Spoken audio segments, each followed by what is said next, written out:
This is your election headquarters. Hello, welcome to the AM News. Now, former President John Mahama has called the bluff of the Special Prosecutor Martin Amidu, challenging him to proceed with investigations on his alleged involvement in the Airbus scandal. Mr. Mahama described Mr. Amidu as a coward for sneaking portions of the Airbus investigation into his Ejapa report in a bid to equalize wrongdoing. The Office of the Special Prosecutor earlier this week said it had established the identity of the elected government official one in the Airbus SE scandal as former President John Mahama, explaining the only reason he has not been invited for interrogation, in spite of all threats from some of his followers and lawyers, is the fact that he got himself an insurance as a presidential candidate of the other largest political party in Ghana, and explained that prudence dictated that the interrogation be held in abeyance during this election season. Addressing students of the University of Ghana on Tuesday, Mr. Mahama asked Mr. Amidu to proceed with his investigations if he had any basis for saying.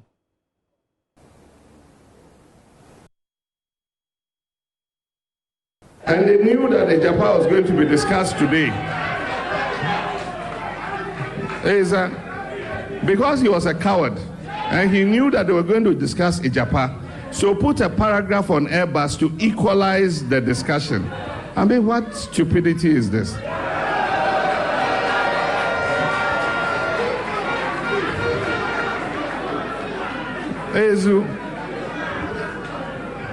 You know, because you are investigating Ejapa, present a report on Ejapa. Why? Because you know Ejapa is going to be discussed. You've indicted the president's cousin as finance minister, and you are afraid that you are presenting only a report on Ejapa. So in the Ejapa report, put some other reports that balance the equation. I thought he was man enough. Come out. The point is, you say I'm the leader of a political party. I say, if you have a legal basis for investigating me, go ahead and investigate me. If you have a legal basis for investigating me, go ahead and investigate me. There's been a DPA, a deferred prosecution agreement. You are not a party to it. You don't know who are involved in it. They've identified some people in it. You don't have an authenticated agreement from SFO or from whoever is involved in it. And you say, I surmise that government official one is so. Somebody is so.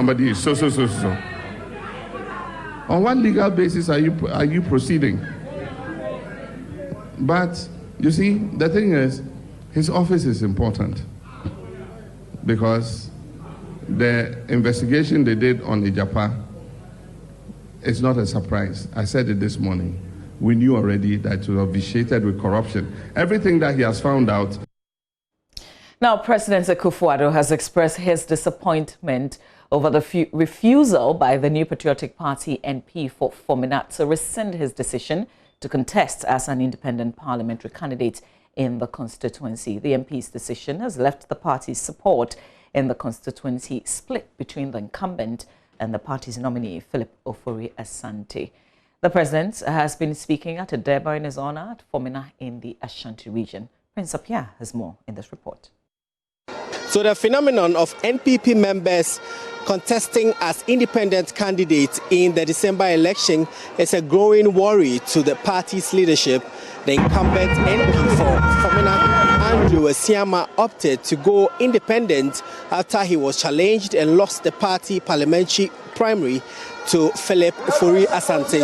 Adansehene Upejakwachre Bonsra Efriye observes the phenomenon will retard the development of Adanse community. My friend, independent candidate, several times. Now on fa, eti oba mi fie no, osina ni fon adum. To oba e obesere kwan se obeba Adanse Traditional Council. Me share September 8 se womra. Me be ka kire ma hemfo.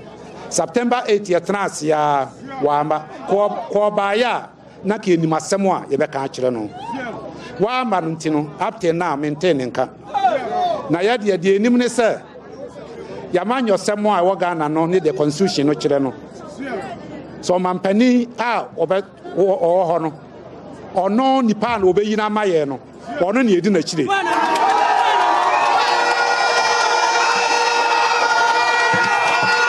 Mensah North MP and Education Minister Dr. Matthew Opoku Prempeh shared the chief's concerns. 2004, MP no had never a question Afrifa. 2008, never Abu Bonsra. 2012, never Atabuafu. 2016, never say, yes, your father Siama. Would you say that's your big could be maybe I can need you away? A top one for buy a wedding answer. So, giant party that can know the ambassador. It's where I see Uber that's it, Befa, and that's for me not for the Cody MP. None for me not for us, so we send us on Tessia. At a Deba, President Akufo-Addo expressed disappointment in the MP for failing to heed to his advice.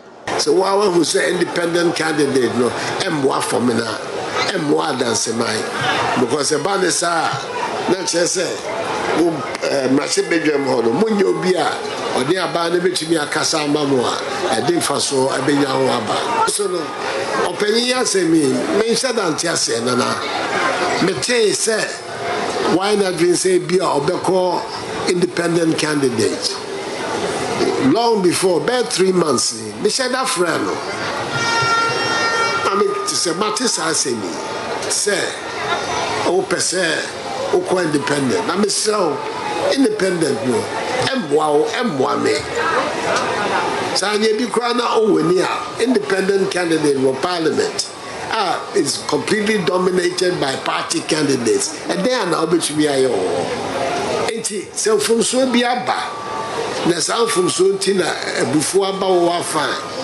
o person ko jina independent Mr. Yan from before no and from so into nchai yan to aba na wie na bia sese ye e manti ase ye adwuma e ma wo so unya wa hoto no mini president to me sana wo ntino wo de hwe me so de sese me ye ataboafo Yoko ya tabuafo akobi. Tabuafo no ni ambassador wo Congo. You know pay ka we na. A o free me ho no. A visa bia otemase. Say ontemase. You wa kwa koye bia. The president commissioned a 450-bed boys' dormitory at T.I. Amadia Senior High School and inspected works at the Fomena District Hospital. My name is Prince Apia reporting from Fomena. And with 32 more days to the December polls, the Inspector General of Police, James Opombwenu, says the security strategy for hotspots in the 2020 election will be slightly revised after they identified over 6,000 flashpoints, assuring the police and its sister security agencies are ready for the elections. Addressing a news conference on the readiness of the Election Security Task Force ahead of the polls, the IGP said lapses identified during his recent working visit to the regions are being tackled. Head of our security desk, Gifty Ando Apia, has more. Flanked by the top hierarchy of police, the IGP also had company from men in military uniform. Symbolic, they will be working together on December 7.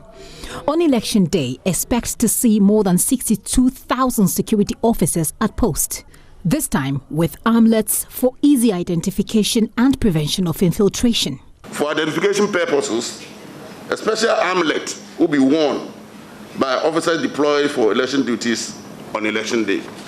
62,794 security personnel from the Ghana Police Service, the Ghana Fire Service, the Ghana Prison Service, the Ghana Immigration Service, the Customs Division of the Ghana Revenue Authority, and the Ghana Armed Forces are being deployed for the elections.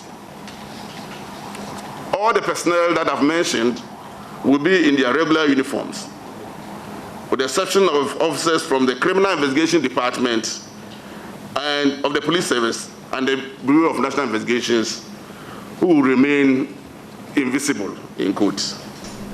And they will not be alone. Ladies and gentlemen, personnel of the Ghana Armed Forces, together with operational units of the Ghana Police Service, who will be fully armed, will execute the patrol and rapid response and standby duties. The police will also keep an eye on usual duties to deal with the threats of crime, terrorism or vigilantism that may spring up.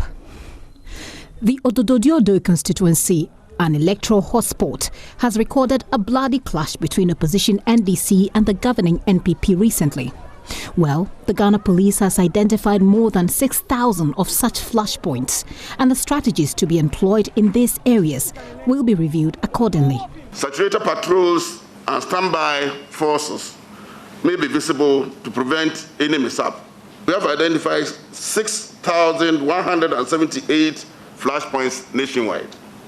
The flashpoints were decided based on a number of factors, such as incidents recorded in previous elections, this year's voters' registration exercise, and crime rates and other factors. Is the police service, mostly criticized as unfair and lacking public confidence, ready for this huge task?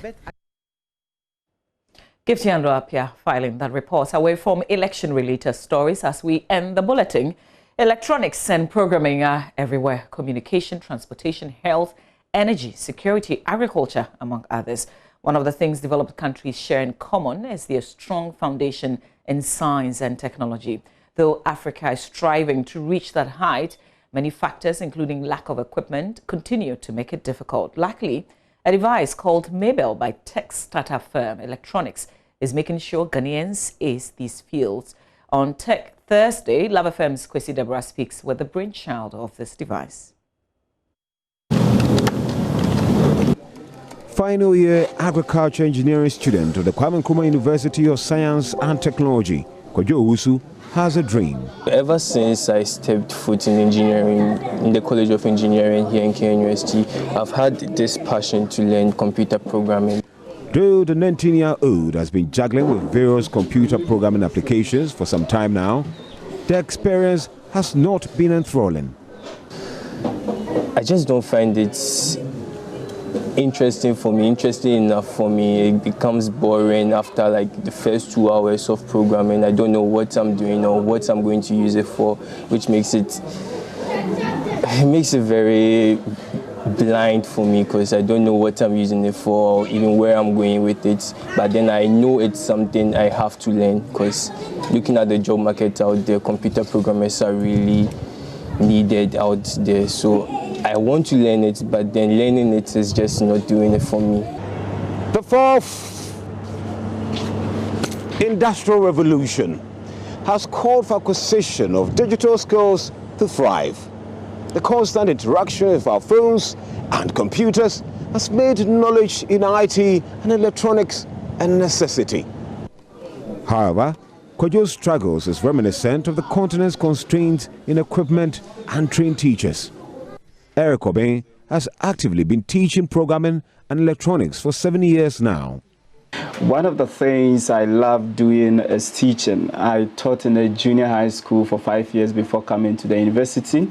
In the university, I got a chance of teaching my friends how to write computer programs, and I've been doing that till now. Eric has observed passions like that of Kojo's peter out with time. Most people who are attracted to these fields come in with a strong passion. However, many are unsuccessful because of the difficulty in learning both electronics and programming at the same time. Unfortunately, today we think of electronics more in terms of data processing than just controlling current. The founder of Tech Foundation Africa has found a strong connection between electronics and programming.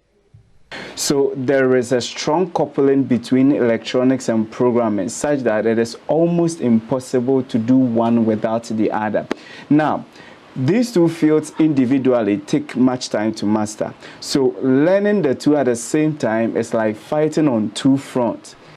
In order to make the teaching and learning experience fun, Eric created Mabel, which actually stands for Makers Beloved. Mabel is a teaching and learning platform that helps absolute beginners and professionals to learn programming, electronics, and microcontrollers easily. Mabel comes equipped with some sensors and specially selected experiments that can be used to learn basic concepts of programming and electronics. With Mabel, even a class 4 student can learn how to write computer programs and do some basic electronics.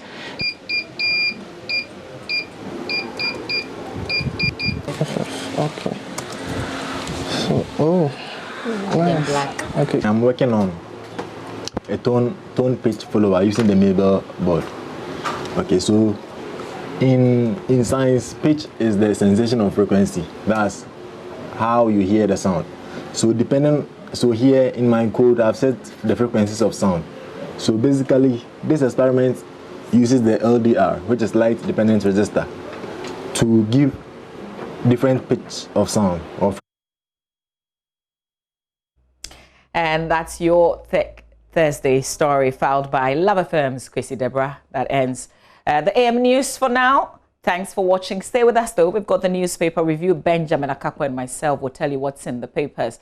One thing though, the National Security Minister is expected in Parliament along with some 3 other state institutional bodies. We would give you details of that. There's plenty of stories to brief you in the newspapers, so stay with us.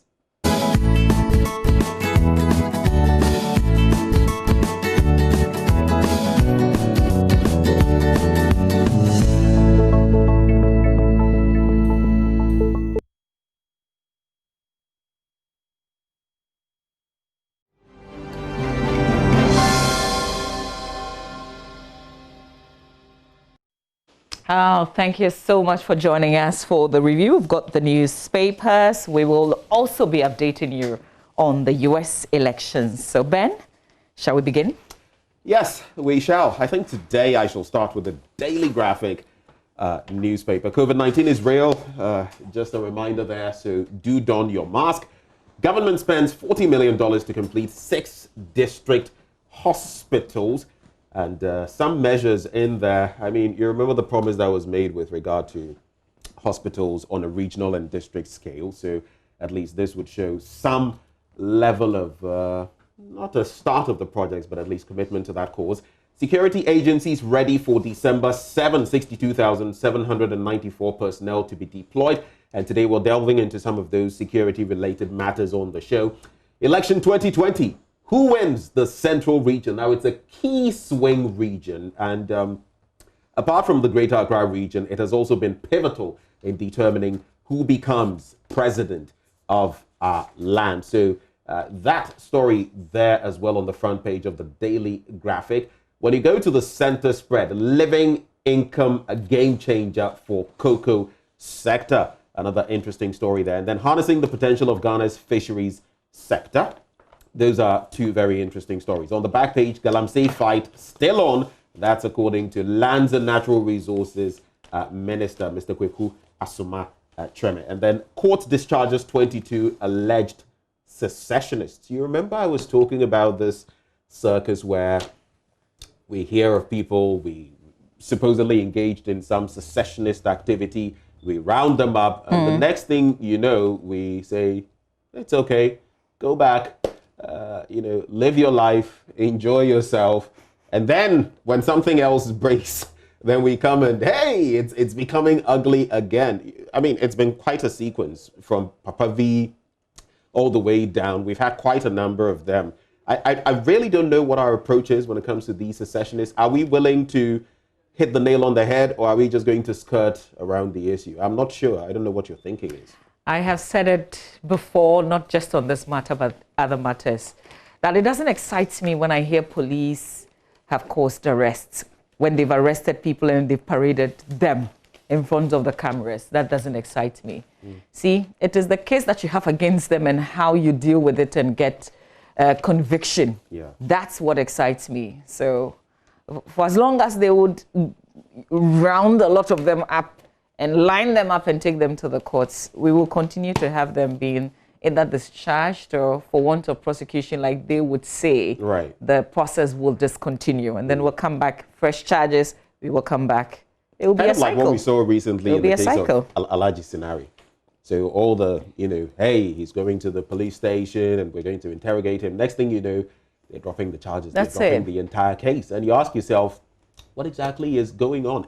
Because the furore, all the noise about what initially we had read and then how it panned out at the end, rather curious. Yeah, but that's also something that we have to keep talking about so that it stops. Because here in Ghana, if a person is arrested in that style with all the allegations, it becomes the perception. People assume that you are actually either guilty or you did what they're accusing you of. And then you do it in that form of show and then finally you say, oh, I don't have a case. The show, because you make it so, oh, it is glaring, it is this. Then all of a sudden, oh, it wasn't that. Yeah. And it also has to do with a lack of investigators in the police service itself, because sometimes the people who pursue these cases, they don't lose them in court or they don't have to withdraw the cases because their cases are bad. It's a lack of some quality in pursuing the matters. The police service is actually lagging behind as far as investigators are concerned, as far as that bit, prosecution. So we'll see how it goes. But that's it for the Daily Graphic. Let's do the Ghanaian Times newspaper front page of your sleep banner headline: 62,794 security personnel to be deployed to ensure law order. Interception of 436 pistols at Tema Port. CID takes custody of weapons. And this was the Criminal Investigations Department of the Ghana Police Service. The Director General of the CID, Commissioner of Police Isaac Kenny-Yeboah, disclosing on the sidelines of yesterday's press briefing, which was on the readiness of the security agencies to maintain law and order. He said investigations in the case were ongoing. This has to do with the interception of the over 400 pistols at the Tema Port. And that examination on the weapons have revealed they were gas pistols, non-lethal weapons used for self-defense and other purpose. So that's a bit of detail right there. He said 6 people were arrested in connection with the case, but investigations had been narrowed on one person whose name was not given, who was currently assisting police in investigations. So that's the bit about that issue. And then KNUST, best in Ghana, 12 in Africa. According to who? Well, it's according to the U.S. News and World Report rankings for 2021. I'm not familiar with that. Some have called it Ghana's version of the something paper. I don't want to discriminate. Well, they say it's a multi-platform organization that ranks and evaluates universities based on their research, performance, and rating by members of the global academic community. Right. It tends to be very different from the other global, rather global, entities, portals that do this, which almost always rank the University of Ghana best. My alma mater, by the way. Yeah, I'm being a bit biased, but this particular, survey report, it has a lot of question marks. Let me just. You went to Legon, eh? Oh yeah, I'm a proud alumnus. It's as if you are analyzing the thing that I'm reading, but I'm only sharing information. And you check it out. I'm only sharing information. I was sharing, and then you're kind of like defending it, like like it's some competition between Legon. Do you want us to dig into this? It's not going to look good if we do. And still in the center spread of the Ghanaian Times newspaper, voters place premium on education. According to research, it's been considered as a topmost issue by voters ahead of next month's general elections. A research report on elections in Ghana has revealed. The report therefore asks the next government to continue with the implementation of free education policy, build more infrastructures to accommodate students, and abolish the double-track system. And then heads of 3 constitutional bodies will be in Parliament today to brief the House on their preparedness and planned programs for the December polls. They are the chairperson of the Electoral Commission, the National Media Commission, and the National Commission for Civic Education. Also, the National Security Minister, Albert Kandapah, is expected to brief the House on the country's security preparedness heading into the polls. On the back page, President inaugurates office complex for 23 MPs. Trade Minister opens Agona Swedro Business Resource Center. 2 stories on the back page of the Ghanaian Times. There you have it. So that story you took earlier, they are basically, encouraging whichever government is going to be in power come 2021 when it comes to education, Twaso. This is not Sarkodie saying. Well, the Ghanaian Publisher newspaper says, judge us on what we have done. Bawumia, the vice president to the OT region. We have 6,178 flashpoints, says National Election Security Task Force. And then Mahama brands Amidu. Now, this one, coward and stupid. We'll delve into that one, and he dares him to investigate him if he has any basis. That's something that I would want to discuss right here with Mama V. Now, Gushegu Youth declare for Nana Ntampuli, Hassan Tampuli, and then Ecom Ghana inaugurates new clinic for New Fadama. When you turn to page 2, I just wanted to indicate these. Akufo-Addo urges Fomena MP to rescind decision to go solo. And you saw a clip of His Excellency, the President, in the course of the news, expressing his displeasure with the Fomena MP. But it appears whatever actions may have been taken to get him to budge did not work, so he's going solo. Ghanaians are now discerning and will vote on record of parties.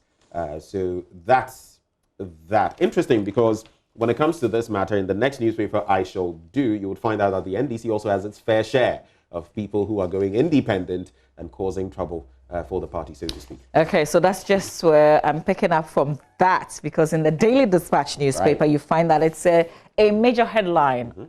It says NDC dismisses 18 members for contesting as independents in 2020 elections. I'm sure you recall that when the NPP issue, similar one happened, you didn't hear NDC people commenting on it. Because they knew that was coming. They also have a similar one.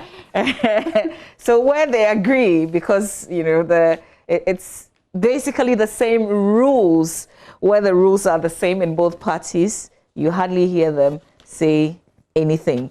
So this is picked from myjournline.com. It says the opposition National Democratic Congress has dismissed 18 of its members for filing as independent parliamentary candidates in the December polls. They are from 11 regions across the country, and General Mosquito, General Secretary of the party, said the 18 persons forfeited their membership the moment they filed nomination with the Electoral Commission as independent candidates. He ordered those in questioning to hand over all property in their possession to their respective constituency secretaries, cautioning that the dismissed persons henceforth desist from using any paraphernalia of the party and its flag bearer's name in any campaign. Now, if you're following them, you endorse them, such independent candidates. The party is also saying that if you openly associated yourself with the campaign activities, then you are equally in breach of their provisions. So you are also no longer a member of the party. Just in case you're independent, but you're not sure if you're part of the 18. It's been published in the Daily Dispatch. You can also find your name on myjournline.com. And then, of course, Kandapaj and Mensah to brief Parliament today. That story is also here. And then Donald Trump heads to Supreme Court, like Ghana's 2012 election petition. That's how the Daily Dispatch puts its details on the back page of the paper. It says America's political fate in the balance as key vote counts continue.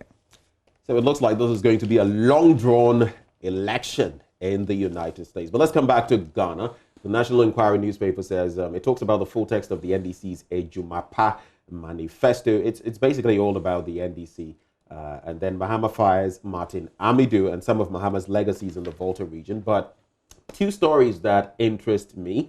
Ejapa deal, withdraw deal completely, don't return it to Parliament. Mahama to Akufo-Addo, that's on page 3.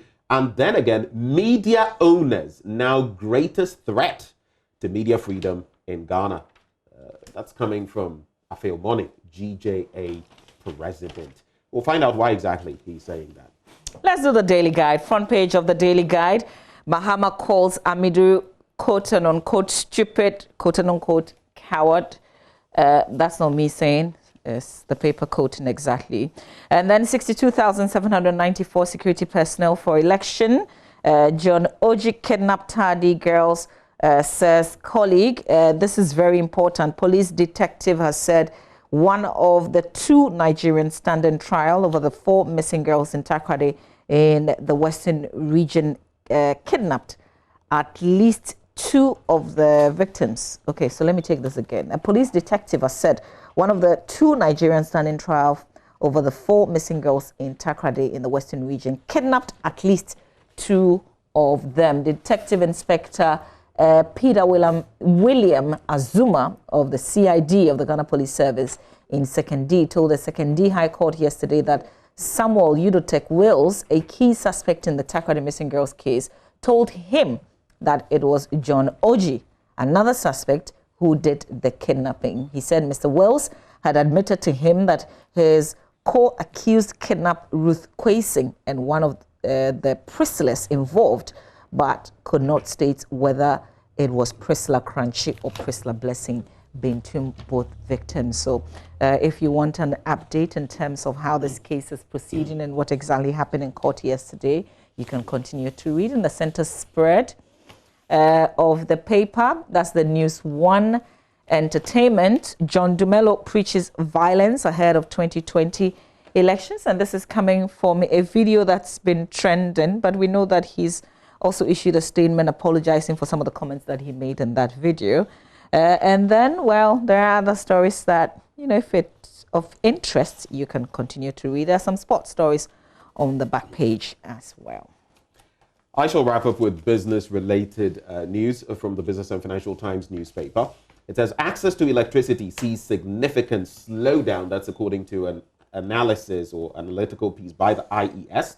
And it says it grew by more than almost 3% for more than a decade, but growth has slowed down below 1% for the past 3 years.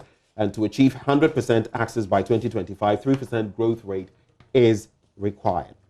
Then digitization, fintech collaboration, key for resilient banking sector. That's according to Dr. Richmond Etiahene. And major boost for aviation industry as Parliament passes Air Navigation Services Agency Bill. Those are the stories in the B&FT. I'm done, Mama. Okay, so let's start delving in. Exactly. I remember you saying, I think there are about 2 stories that you wanted to build on. The National Enquirer newspaper, page 3. Let me start with this one, since we're all involved when it comes to media. So media owners now greatest threat to media freedom in Ghana, GJA president. And the greatest threat to media freedom in Ghana are owners of media houses, Mr. Roland Afil-Moni, president of the Ghana Journalists Association, has said. And he mentioned this on a show right here from another station in Accra. And he says, with regard to the partisan posture of the media, what we are witnessing is an unprecedented invasion of the media space by politicians, and this has changed the ownership structure altogether. He observed, adding, the ownership structure is something we need to take a long and hard look at. I'm doing this story because it appears nowadays, even especially with politicians themselves, they have jumped into the fray. Now, the very people who are in leadership also are the people who are owning a lot of these media houses. So Trump would say fake news. In other words, how do you delineate between what is the news and what is propaganda? What is being spewed out there because of certain interests? And that is very problematic. I mean, you look at the Greater Accra region alone, the number of radio stations, the number of TV stations that have sprung up, the newspapers and all of that. You do a national survey and you realize that if we don't find some mechanisms to contain this, it might devolve into something we might not. Because then it is news, but it is news per where someone sits, where someone is coming from, their political orientation and all of that. So for me, I mean, those are my thoughts on that story. I don't know what you make of it. Ownership. Well, is he prescribing any solutions? Exactly, because you know we've been talking about like it's an obvious issue. Yeah. So how does he think that we can resolve this? Well, from where I sit, I'm not sure I see any way out, really.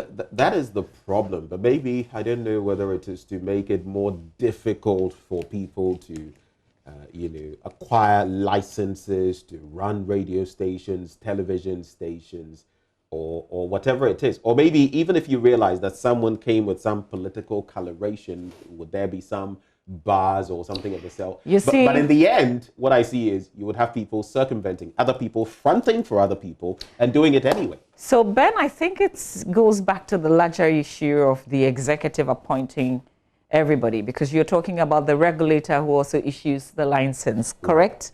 And you're talking about stricter rules so that colored people do not necessarily lay hands on the license. I mean, it's a very complicated matter. I'm not sure we'll be able to resolve it because it goes back to the executive and appointment to some of these regulatory bodies. It comes back to the same thing that we're suffering from Parliament to a lot of our institutions. I'm not sure we can resolve this one.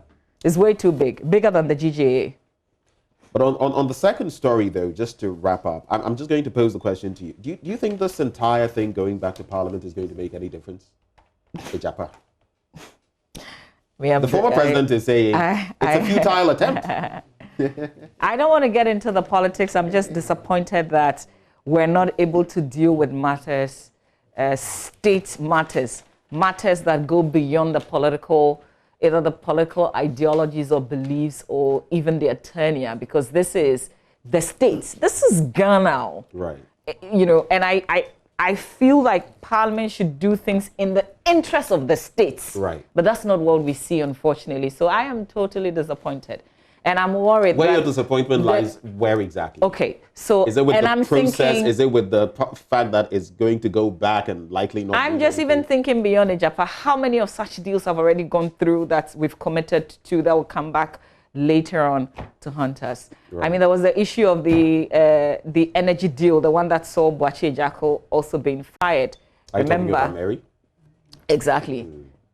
And so we've had and once the committee. Because we're not in Parliament, they are representatives, and a lot of the work is done at the committee level. If they miss it or if they don't do a good job, it goes against all of us. It goes against the states. So my disappointment really is that they did a very poor job. Parliamentarians would also tell you that the time, oftentimes one of their problems, the time to go through the mass of documents, and sometimes how hurriedly these processes are taken through. Are they their own masters? Well, that is another problem, because they'll tell you that it was brought in by government and, so let's do it. You see the thing with the executive I was talking about? Because you have a lot of them who are also part of the executive in Parliament. Right. So they know that this is crucial to the executive. Right. But if they were solely just legislators, right, they will not be concerned necessarily with what in terms of the pressure that's coming from the executive. It goes back to the whole thing. I just feel, though, that you remember the NDC also was going to have a Ghana Consolidated something years back. I'm wondering if the positions were changed, how they would have reacted in that instance. That's an interesting thought there. Let's check out some other stories. Oh, yeah. I mean, we just have a minute to go, so maybe not in the local newspapers, but shall we just do the BBC, get a little update on the US elections before we go? Otherwise, it's a wrap? Okay, we do. All right, so Biden takes Michigan and says, Claire, we will win. And that's from the speech that he's delivered, but we know that Mr. Trump is also seeking some legal redress there. So that's all we can share with you for now, Ben, unless there's something that you want to say quickly on that before we make way for sport. We will come back proper and tell you. It's a long battle, really. So we can't tell you who has won. We can only tell you what is being reported in terms of... We can only tell you what the Electoral College votes are saying. Exactly, because we know from their type of election that this is what matters. The Electoral College, you need to get 270 to win. Right. And right now, Biden has 243. Mr. Trump has 214. He's contesting some of the results, by the way. So that's what we have. That's what we can share with you. Unlike 2016, this time one candidate is winning both the Democratic candidate is winning both the popular vote and the electoral college votes. You know, in 2016, Hillary won the popular vote, but the other side, where it really counted, is where she lost out.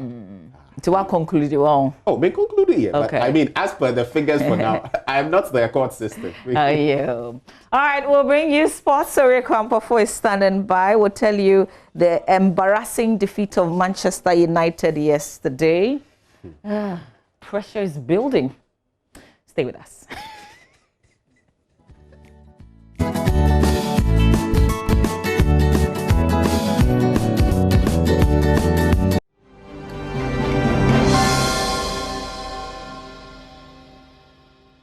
It's now time to come back home in Ghana, where Chief Executive Officer of Accra Heart of Oak, Frederick Moore, is confident his side has done enough to end their 10-year wait to finally win a league title. He spoke to my colleague Muftar Nabil Abdullahi. I think that we've got a very strong team. We've beefed up our technical team, and I'm looking forward to the 2020-2021 season. There was a lot of learning. One of the most important things that you do in life is you learn and you progress. Continuous progress is what brings sustained success. If you parachute success, it doesn't last. You come down. So we've learned a lot of things. We learned a lot about our players. We learned a lot about the technical team, the refereeing, the matches. We also learned a lot about the structure that we've got that supports the football. And there's a lot of work that we are doing behind the scenes to make us stronger.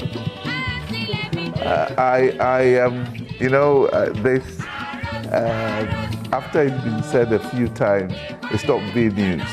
Look, we've beefed up the team. We are looking at how we can structure the technical team to be successful. And that's the most important thing.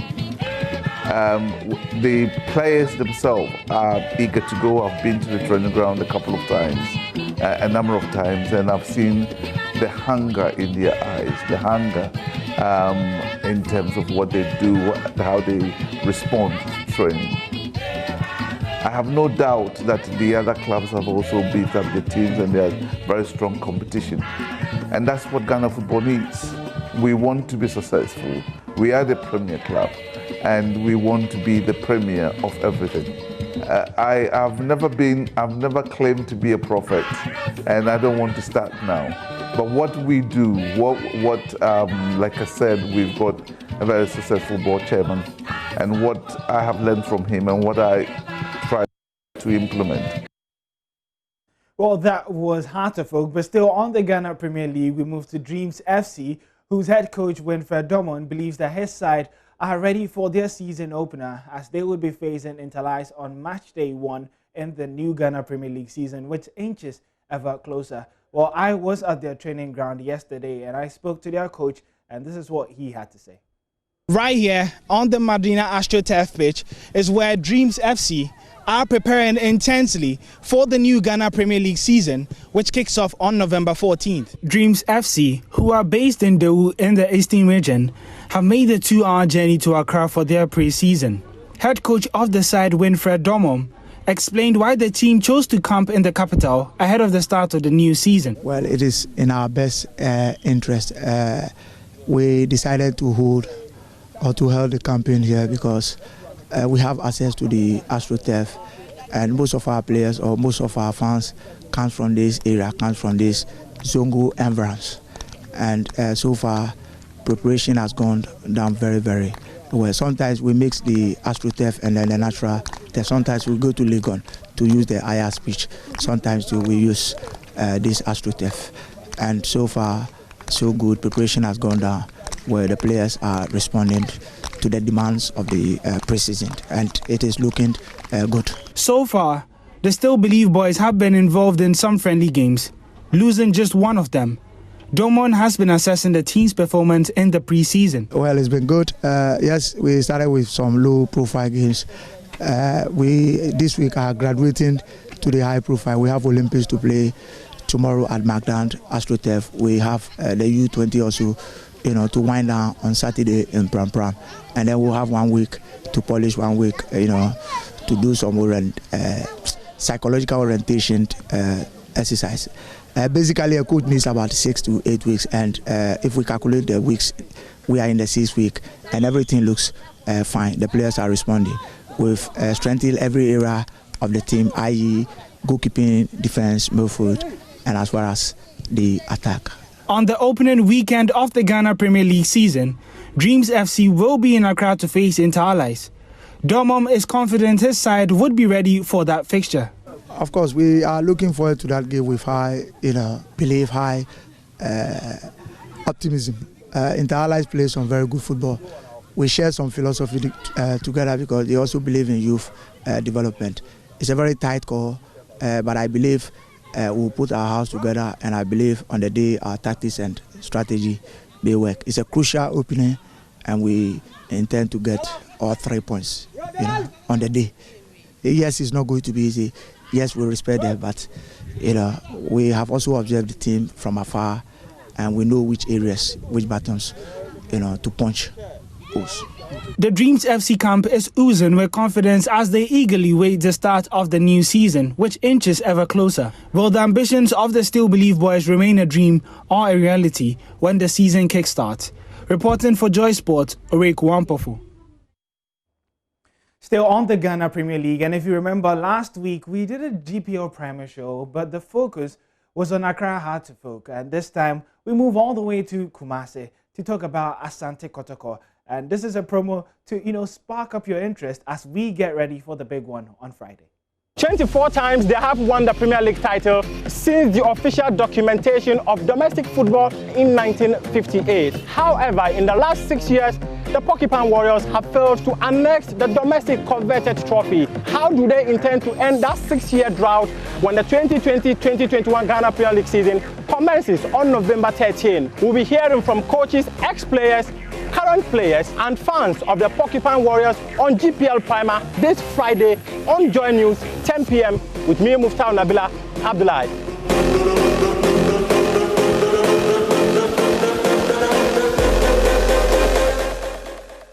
Do make a date, 10 p.m. It would be this Friday. Can Asante Kotoko, better the numbers of Hearts of Oak. Hearts of Oak did really give us some good numbers, pushing right above 6K live views on Facebook. It was also on Joy News channel, but then Asante Kotoko claimed they're the biggest club in Ghana. We'll see whether they would go above those numbers. But before we go, there's a particular series that the Joy Sports team have been enrolling in the past week, and that has to do with the Black Stars 10 series, which has been outdooring the best 10 talents or the best 10 legends that have played in the national team in the past 20 years. We started off from the number 10, which saw Sami Kufuor come in. Number 9 was John Mensah. Number 8 was John Painstil. And today, number 7 would be unveiled, and that is Michael Essien. There'll be more details when his article is released at 9 a.m. today, so you can check the sports page of My Joy Online to get the explainer article for Michael Essien. But that's how we'll be wrapping up the sports here. My name is Orek Wampofo, and do have a fantastic day.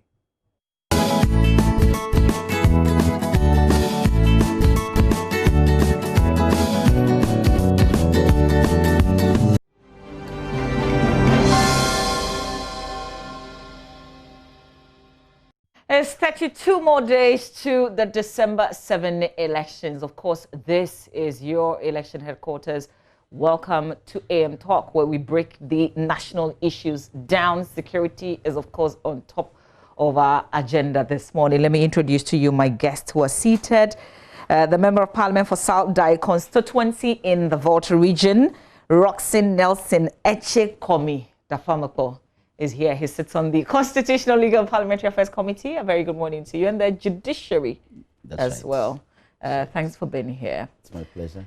And then Mr. Seti Champong is Member of Parliament for Mpraeso, and he's the Chairman of the Defense and Interior Committee of Parliament. A very good morning to you as well. You've been speaking on security matters recently. Thank you. Yes, I have.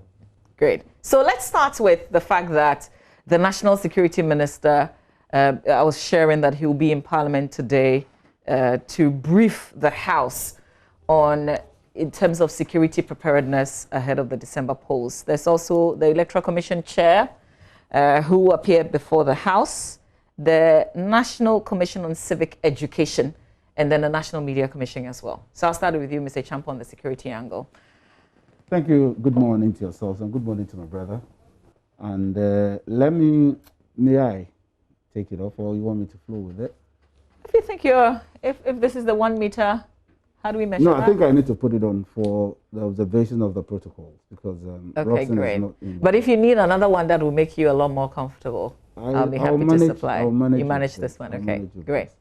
Let me say that it is proper for the National Security Minister to come before the people's representatives who have the mandate for and on behalf of the people to know exactly where we are, what is ahead of us, and then beyond that, we will be able to offer a proper report of all the actions we're about getting ourselves involved.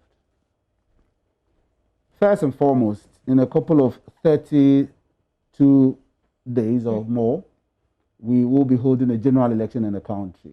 Correct. We equally have other businesses of the country going on unimpeded. And then we must ensure that that major exercise of the country determines who leads the country.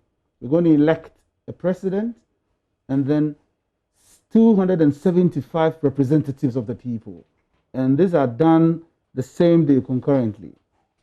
So, one, we need to understand the preparedness of the managers of our security and the system itself. How ready are we? How ready are we in respect of ensuring that all can go home and sleep? How best can we do this than to hold a conversation amongst ourselves as a people? And the People's Forum is Parliament. So I am encouraged by the decision of Right Honourable Speaker, the Executive, His Excellency the President, who is managing from that end, that we hold this crucial meeting. And I'm sure in there we will get every opportunity to pierce and ask anything important in respect of what is happening in Ghana today, what we have heard and seen in times past. How are we approaching that based on what has been happening? These are all the matters that would be happening in that meeting. Okay, great. So these are just your initial comments because we will deal with the security issue proper. So Mr. Dafa-Maakpa, just make it very brief for me on this. What would you be asking the National Security Minister, or what are you expecting that he will touch on? Thank you very much. Let me customarily say good morning to my constituents in Piki, Barikwe, and I raised this matter last week Friday when the business statement was read for this week. It's an issue that was not going to feature at all, and so when we had to interrogate the business statement as presented by the leader of the House, I raised the issue in addition to some other matters. Indeed, I was expecting the Interior Minister to come to the House and brief us on the security preparedness of his apparatus towards the forthcoming elections. Now, in responding to my question, I think we came to the understanding that it would be good if we are brief at the committee of the whole, that is in-camera briefing, outside of the purview of media men. And so that's my understanding that that's what's going to happen. Okay. And then the minority leader also added that the Electoral Commission chair should also come to give us an update in respect of the elections that will be held in 4 weeks' time. And so I'm sure that that's also at the committee level. Yes, my understanding that will be done as a committee of the whole. Okay. When we are meeting in camera, that's the term we use. We meet outside of the purview of media men. So these are very weighty matters that we must consider today, because you see, I read sometime this week that the police, for instance, are mentioning in excess of 500 polling stations as being hotspots in the Volta region alone. And as Volta MPs, we have been questioned. Our people are calling us.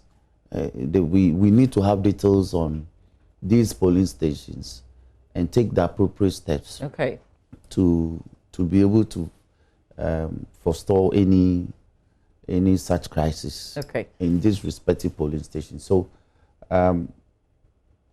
we'll look forward to these briefings, and I'm sure the media will be updated on the details. Sure. Well, we'll come back to what the police and the Election Security Task Force has also been briefing the media. This was yesterday. But there's a clip that I want to play to you. We've been talking about chiefs meddling in our politics, and I don't know if it's gotten worse in this 2020 electioneering period. But there's one that was in our news at 6, and I thought I'll play it back to you, gentlemen, and then we can have a conversation on the back of that real quick. So here we go, and this is in Fomena in the Ashanti region. My friend, independent candidate, you know, several times. Now one fa, eti oba mi fie no, osina ni fon adum. To oba e obesere kwan se obeba adansi traditional council. Me share September 8 se womra. Me be ka kire ma hemfo. September 8 ye trans ya wamba ko ba ya na ke ni masemo a ye be ka kire no. Wa ma ntino up till now maintain nka. Na ya de enim ne se ya manyo semo a wo Ghana no ne the constitution no kire no. So mampani a ho no ono nipa na obeyina maye no ono ne edi na kire. Okay, now this is crucial because this is the sitting member of parliament for Fomena who, decided to go independent. In the same clip, this report filed by my colleague Prince Appiah in the Ashanti region, he talks about how the president is unhappy because he had apparently had conversations with the NP about him going independent. He thought he had agreed, but apparently not. So he's still going independent, and the party also has a candidate. We also saw the education minister also make some comment on it. But my confusion is the chief's position in this, because this is typically an internal party issue. And I didn't expect to hear that. Am I the only person who's disappointed?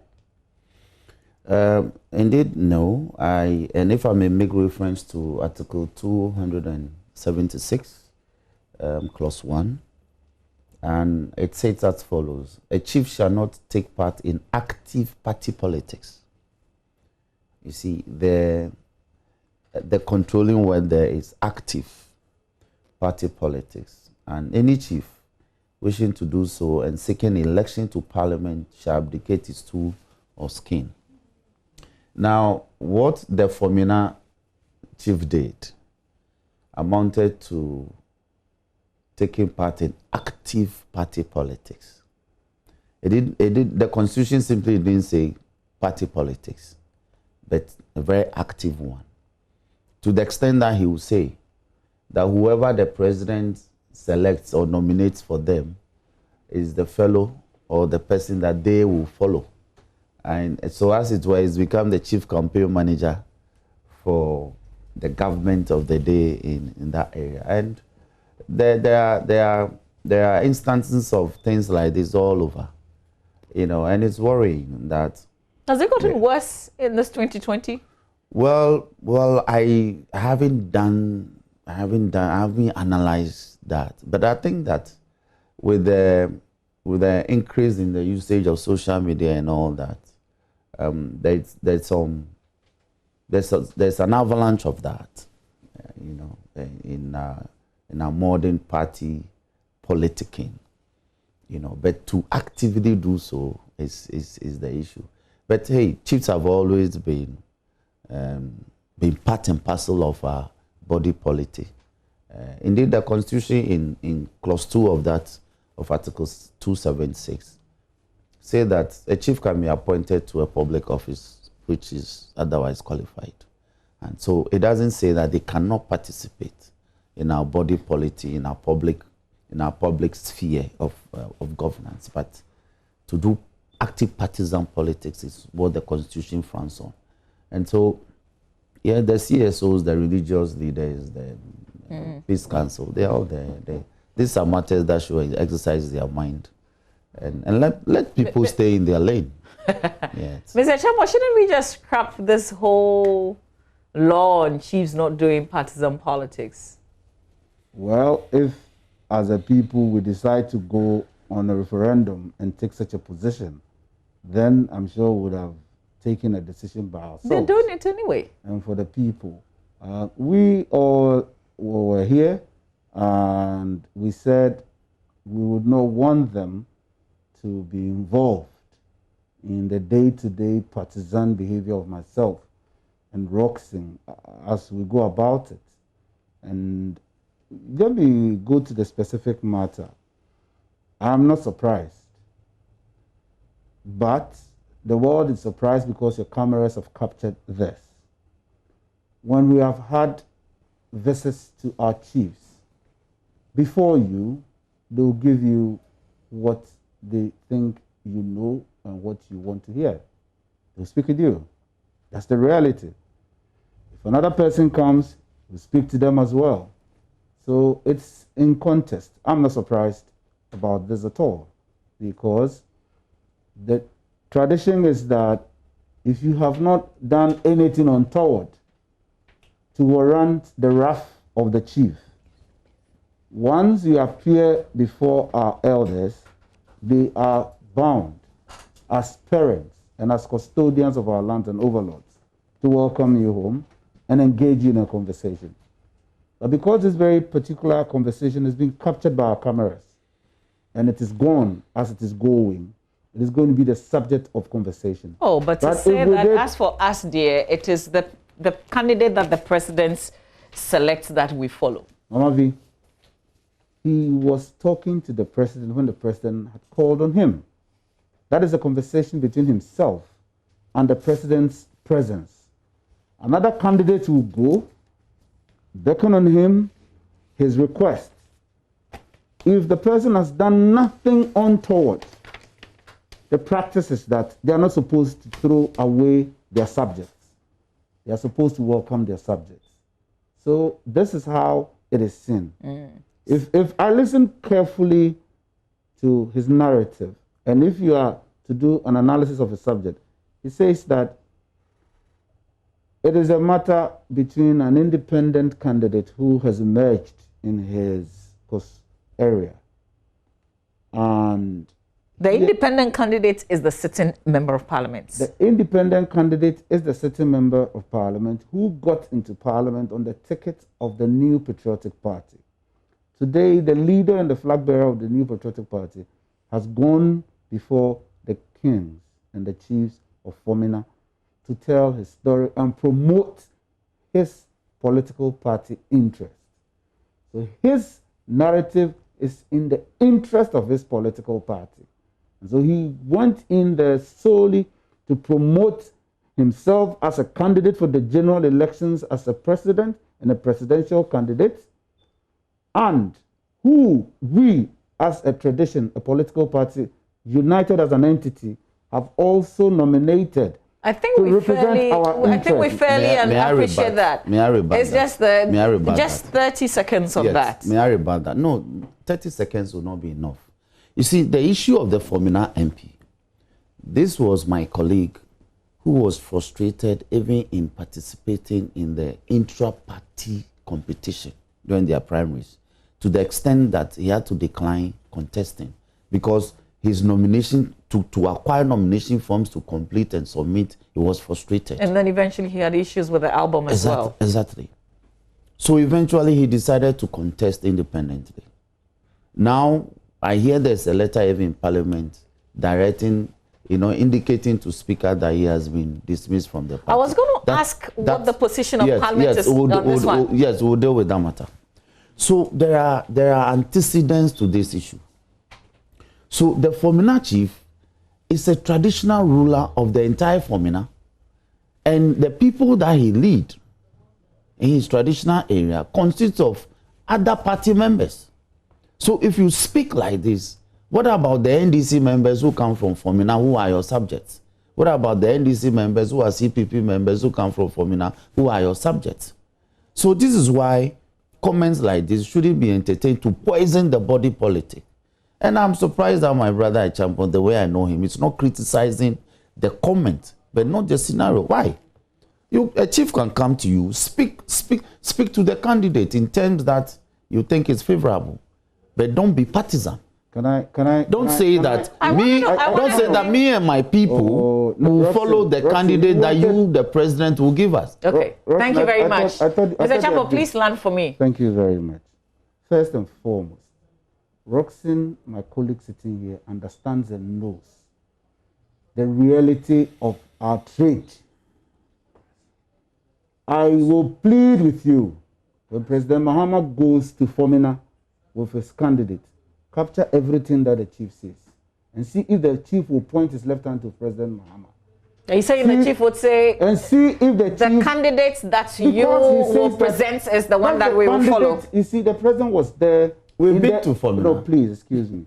The president was there in the interest of the New Patriotic Party. We are all at liberty to decide. Me sitting here today, I'm at liberty to continue as MPP or not MPP. That's my right. So this was fair comments? No. Yeah, fair comment. Okay. It's not. It's not. The Constitution frowns on that. I'm not chastising Esiama for his actions. He's an independent, fully grown Ghanaian. He's a lawyer. He has every right to take decisions which will benefit himself as a person. I will not frown against whatever actions and decisions he's made. But I will not sit here and say that I don't know what goes on in our body politics. Okay. What is... The chief is supposed to welcome everybody in the subject area. So let's move. Play a father to everybody in the subject area. We appreciate that. What's the position of the MP today in Parliament? Because it's been a while since the NPP wrote to the Speaker to say that he was no longer a member of the party. The beauty of our practice in Parliament is about processes and procedure. The party, New Patriotic Party, who sponsored the MP to the 7th Parliament, have sent an indication to Parliament, withdrawing the whip of that particular person they sponsored. Now, what it means is that he can no longer partake in our caucus meetings. He can no longer be covered by the whip of the majority, because he's no more belonging to the majority. These are crucial and critical matters. Okay. In the practice of Parliament, I belong to the majority caucus on the strength that the majority, which was carried by the New Patriotic Party, won a number of seats by the architecture of the Parliament. And so I belong to that caucus. Does he sit on your side? He's supposed to be sitting on our side. But ever since he filed as an independent candidate, I've not seen him in Parliament. And he has not come. Okay, so you haven't seen him in your caucus meeting as well? He's not invited. He doesn't have any participation rights in our caucus meetings. He never comes there. Okay. Okay, Mama, if I may refer to Article 97.1, particularly Clause G. This is 1992. Yes, of the Constitution. It says, a member of Parliament shall vacate his seat in Parliament. G. If he leaves the party of which he was a member at the time of his election to Parliament to join another party, or seeks to remain in Parliament as an independent member. Now, the scenario we face in respect of my brother from Fomina is that the Constitution that didn't anticipate his situation. That instead of he taking a voluntary decision to abandon ship or to jump ship, it is rather his party that is claiming to have dismissed him. I haven't cited the letter. And the party too hasn't... Oh, you know their regulation is just like yours. Because I was going to also point to the 18 members that you've also disqualified. Yes, hold on. They haven't made their letter public. I haven't seen the NPP letter to the speaker. So... But you are familiar with their regulation on that? Yes, hold on. I am familiar. But when they write to the speaker, it means they want to spring to life this constitutional provision.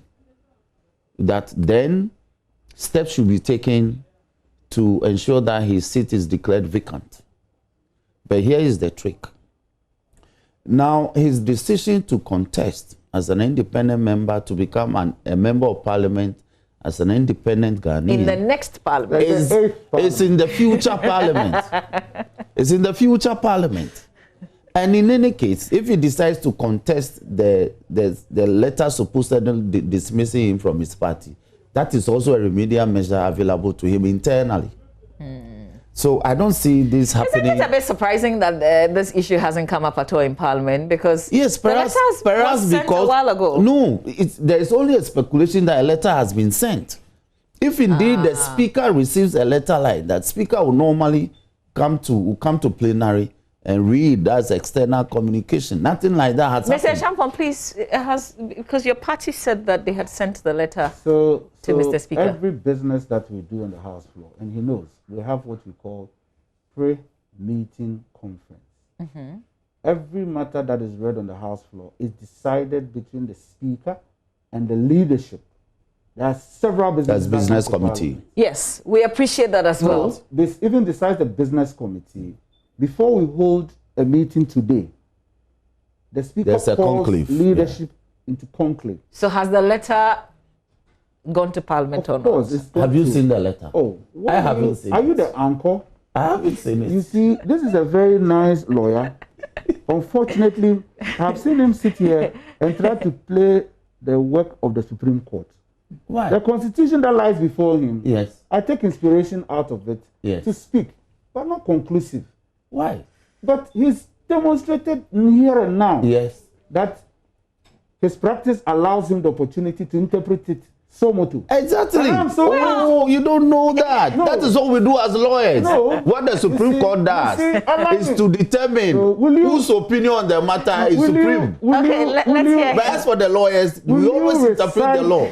Will you permit me to advance? No, you just heckled me, unfortunately. You know, this is not the practice.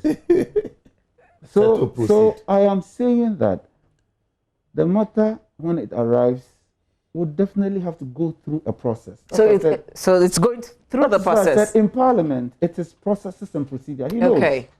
So if it has not gone through that gestation period, and all agree, that's why you find us battling on the House floor when there's a matter that in pre-meeting we really could not come. So why do you know and he doesn't know that there's a letter that exists in Parliament to that effect? Oh, why not? A letter going to gestation period. No, listen. Mr. Speaker is an elder of our political party. It is not over until it is over. And I know Isiama is a true blue MPP-blooded boy, lawyer. He's no longer a member of the party. Don't worry. We have seen several incidents like that before. There are still people talking to him for him to rescind on his decision because of the collective interest of the group. That's what we are all doing. But even the president has given up because he said he called him. Oh, you see, the president as a human being has got his limits. And mind you, he has a campaign ahead of him. He has a lot of tasks to accomplish. So he can't spend all his time. That's why it's a party. So So other party people are still pursuing and persuading. It is not complete. If you listen to the chief, he said, I have tried several times, but when I met him, he said his phone was off. They've not given up on him. Yeah, but isn't the chief's business to be following up on this internal party issue? Because based on what was said for and before the chief, every candidate on the ground, and he will do, Every politician must go to the chief of your area. If you don't go to your chief of the area and the chief rises up and says, no, we don't need this man, we don't know him, you are finished. Okay, let's talk about your other colleagues, because they've also dismissed 18 members for contesting as independent candidates in the 2020 election. General Mosquito giving a lot of details and also saying, just like what happens in the NPP, even those who endorse, who campaign for them, also cease to be members of the party. Yes, our constitutional provisions are very clear. Indeed, if this happens, then you decide to rejoin, it will take you 4 years for you to be restored into this position. But hasn't this got implications and complications? It's just 32 more days. You are in opposition. Why so? Yeah. Do you have the luxury of doing this? Why? The NPP sacked their national chairman. They sacked their general secretary. They sacked their vice chairman. They are in government today. They were in opposition when they did that. The discipline of party officers who they thought were being indisciplined. So it is always good to discipline party members, so you whip them into line. Now, what is happening? All these persons contested in the internal elections in the NDC during the primaries and lost. And the regulations in respect of the conduct of the primaries were very clear. That in the event that you lost, you were barred from breaking ranks. But they decided to do so. And these decisions were even in breach of the provisions of the regulations governing the primaries, as well as the party's constitution. So, you see, if you are in opposition, you don't discipline your party members. An indisciplined army doesn't win a war. Yes. So if they happen to find themselves in parliament, would you want them to come to your side? Well, or you still be preaching, we've disciplined you? No, that is a decision that the party may have to come to in the future. But for now, they have clearly been torpedoed from the party. And the party will always welcome them back, whether or not they win. But but Mama, let me make this clear. You see, when you are a member of the party, the structures are hierarchically, done. You move from the branch to constituency to region to national. And when you are a long-serving member of the party, there are certain courtesies that are extended to you. So, for instance, to be eligible to contest on the ticket of the party to become a member of parliament, there are certain obligations and things that would have been demanded from you: long service, commitment, loyalty, demonstrable loyalty, and all. When you do this, you lose all that evaporates. So in the event any of them decides to rejoin, you are joining as a fresh member. You are starting from the lower ranks. Those are the things that, those are the consequences. This will not hurt the party going into the election. I don't think so. Okay. Mr. Champo, we've seen a Indeed, the party members will now be very clear in their mind. If they have any confusion in supporting any of these members in the respective constituencies, now they are very clear that the party is nobody should go and poison the minds of the party in these constituencies that, oh, I am contesting as an independent member, but the national executives are in support of me. No, you are on your own. Okay. Mr. Champo, we've seen, I think, the constituency where Patricia Piaget is member of parliament. There was it just yesterday where the news of one independent candidate who's thrown supports behind her. So I guess it's not too late. Conversations still continue, and those who have even filed could decide to change their minds. Let me say this before he comes in. For me now, my brother was in parliament 3 days ago. Oh, the MP, you saw him in parliament. Where did he sit? Oh, why? Of course. With the majority? Yes, of course, at his side. Okay. Yes. That's where his seat is. But nobody... Okay, all right. No issue has come up. That's the thing. There's nothing. Yes. So he's duly a member of the parliament. It's as business as usual. There's no issue. Okay. Mr. Champo, you didn't spot him, but he did. Yes. You see how funny we behave. When it was his, we must crack the whip. We must ensure there's discipline. When I am disciplining my tradition, He says... Where is your letter? He says he's quoting Constitution. Hey, Champion, where is your letter? You see, this is the beauty of the moment. Where's your letter? And that's why... What have you said in that I'll letter? use this opportunity to tell my fellow Ghanaians that don't let us fight over myself and Roxy. We understand ourselves very, very well. It's a process, it's a season. The time is now to decide who you want to lead you.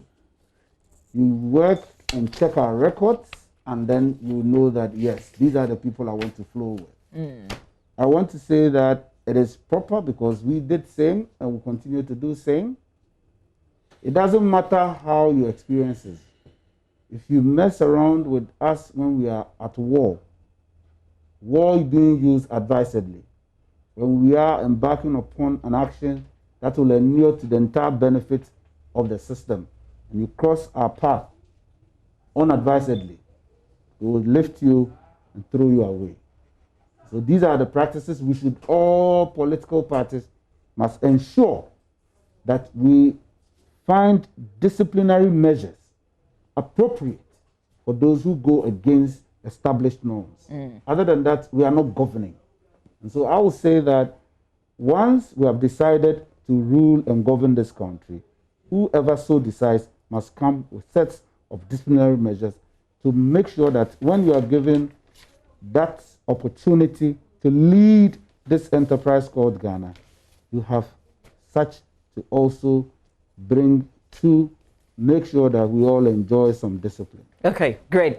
So we will talk about the security issue properly. There's also the Airbus matter that we will touch on because of the comments that the former president made yesterday following the revelation by Martin Amidu on who government official one is. But let's talk about details that we've been given by the Election Security Task Force. I'm sure you're very familiar. They say they have a 4-tier approach, over 60,000 personnel deployed.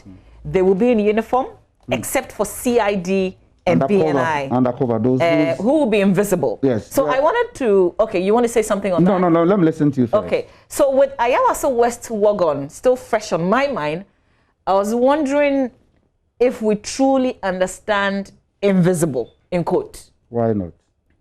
We truly understand invisible. There's nowhere in this world that undercover officers, men and women, are allowed to go in any form than go in traditional clothing like we are in Mufti. This is how it is done. This is undercover. It is part of the measure of public safety management. You cannot just allow everybody to be in normal apparel and regalia. So we won't see the BNI because remember Ayawaso West Wuogon, the group that came, you know, you could identify them by what they were wearing. Are we saying we won't see them in, I don't want to say a familiar, but identifiable uniform, if you like that? Is that what we mean when we say invisible? Those who came to Ayawaso West Wuogon were in uniform. That may be the uniform of special forces. They can be dressed in that style. This is not special forces. When we say we are asking a criminal investigation personnel who we have trained to cover elections, our BNI personnel whom we have trained to cover elections, to go around and work, criminals must not identify them. Other than that, we'll fail. So will they be in mask? Well, the moment they are in mask, then you have identified them already. Okay. Once they put on mask, you have identified them. You're not supposed to identify them. They will come like me and Roxanne sitting here. Okay. It is only when there is push to show and they are supposed to demonstrate their identity. Then they will pull their identity for you to know that indeed they have it and they are who they are. Mr. Dafamukpo, are you satisfied with the details that we were given yesterday? Not at all. Not at all, because we take inspiration from the Ayawaso disturbances. And as we speak, we are still unable to identify some of the people who came there.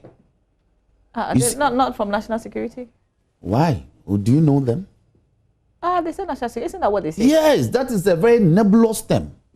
National security. But haven't we been using for like forever? Exactly. So if you have hoodlums who come to my constituency and say they come from national security, and the instruction is that they shouldn't disclose their identity. How am I able to relate with them as security personnel and not rather consider them as some criminally minded people? Oh, but Mr. Dafamako, these are officers, these are men and women who are supposed to be policing the polls. How? How are they policing the polls? I have 2 police commands in my constituency. Personnel that man this, the Peki District Police Command and the Kwebe District Police Command. I know them. Then I have one police station at Kwale-Medugan. The chief inspector and his men, I know them. I have 68 polling stations in Southdine. So if we are going to beef up security, we need to know the additional men that will come. When you say you need to know, I need to know. Are you talking about identifying them, or you know he just who they made are? a point. You are asking me whether I'm satisfied about the things it said in support of what the police people put out. And I'm telling you that I am not.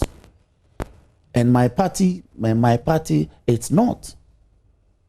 Because when a man comes to a polling station and says that he's a national security operative, I need to know who he is. Can I ask him a few questions based on the issues you've raised, and I'll come back to you? I'm not done. Okay. Now, how am I able to report his conduct to the regular police officers if I don't know who he is? And yet he misconducts himself, or he engages in a criminal conduct. You know, in the polling stations, we have had instances where certain security persons have brutalized, you know, persons who are in queue to go and cast their ballot. Either because there is some intransigence on the part of the person. So, like he said, when push comes to shove, and that's the terminologies they use, minimal force, and yet they'll break your bone. So if somebody breaks my bone, I should be able to report the conduct of that person. Meanwhile, the person has come and this is a faceless person. No identity. He claims it comes from national security. So we want to urge them that the Ghana Police Service has enough men to be put into uniform, identifiable, to be deployed. We don't want any amorphous members of an amorphous body deployed into our various communities. Are you saying that we have not had CID men not in identifiable uniform police posts? You see, when I am addressing this matter, I will always place my constituency in context. I know the number of CIDs in my constituency. So when they are in a mufti, I know them. Let them do that in other constituencies, so we don't generate unnecessary fear and panic amongst our people. All right. Mr. Champong, I think there are some very important issues that he's raised in terms of how do I identify them? If there is any misconduct, how do I report? You know, who do I say he is or she is? Thank you very much, Mavi. The police service, through the IGP, told us how the deployment is going to be effected. They are drafting from some other services within the national security architecture. It's going to be members of the interior predominantly, and then the Ghana Armed Forces, and then the intelligence agencies. We get that too. It's just those invisible men. So let's go to the content of what the police said, because that is our only unit we have. I'm not going to sit here to say, as a politician like Roxanne is putting it. I'm a politician, but I have a responsibility. My responsibility is to make sure that I speak the substance. The substance is this. It's drafting from the existing units that we know. Yeah, but I also find the issues that he's raised very important. Mama, forgive me. He went further to state that they are going to be in regular uniform, except 2 units. One intelligence unit, which is the BNI, and one auxiliary unit, which is also intelligence, which is CID. Apart from these two units, the rest are going to be in regular uniform. Okay, so let's address the issue. So how have we, over the past 7 general elections, conducted and seen our security personnel? They've been in regular uniform. None but regular uniform. The case of Ayo West Ogun, which was cited, was a by-election. We have seen in by-elections such behaviors. I wish we would never have a by-election in this country. We should always go for general elections. Successive general elections have been peaceful than what was the latter. Can we just address this issue so we can move on? I'm coming further. Because of time. There's no way the services will allow a person who is not one of theirs to be dressed and clothed and come and operate. Whatever, mind you, this is National Election Security Task Force, with the police service mandated for our homeland management leading the charge. Anything that goes wrong, even though it's a collective exercise, they are mandated to lead this exercise. It goes against them. I don't think they'll sit down for that to go against them. Okay, I want us to move on, so I just want to ask him. We will have the opportunity of delving better and further when we go into conclave today. Okay, so maybe we can have this bit of the conversation after that. But it's crucial. I think what you said is very important. If there's a misconduct on the side of an official in terms of security, but this person is not in uniform, so you don't know who he is. My point is, how do I make a report and say this person has done this and this is who he is?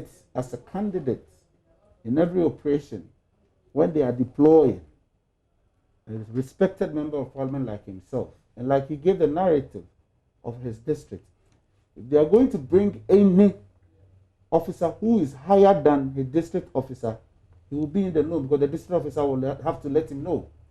And if they do not bring officers who are higher than his district officer, every operative who comes and is lower in rank to the district officer in operation must report to the district officer.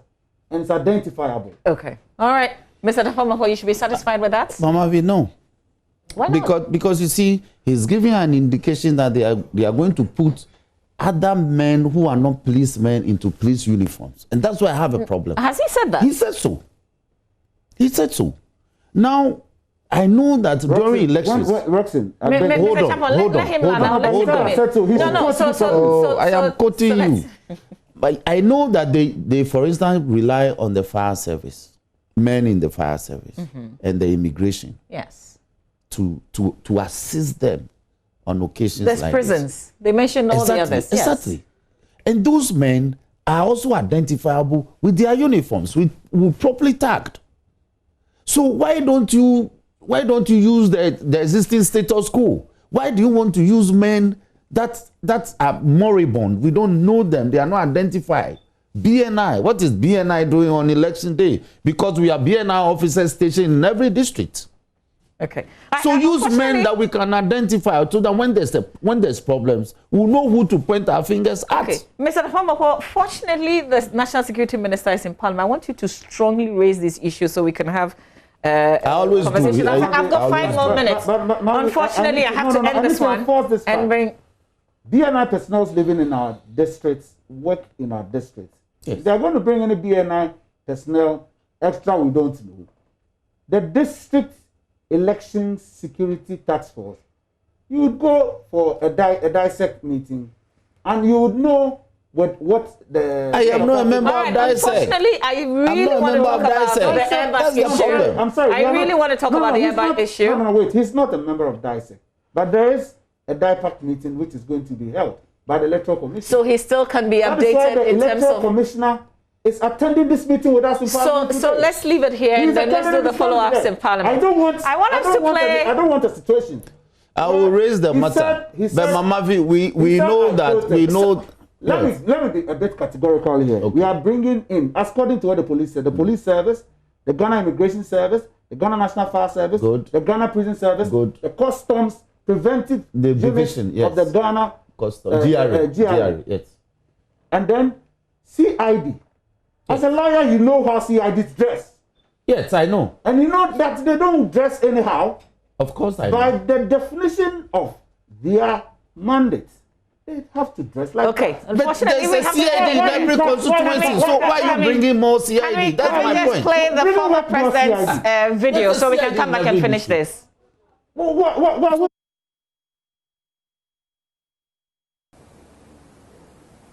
And they knew that the Japa was going to be discussed today. Because he was a coward and he knew that they were going to discuss Ijapa, so put a paragraph on Airbus to equalize the discussion. I mean, what stupidity is this?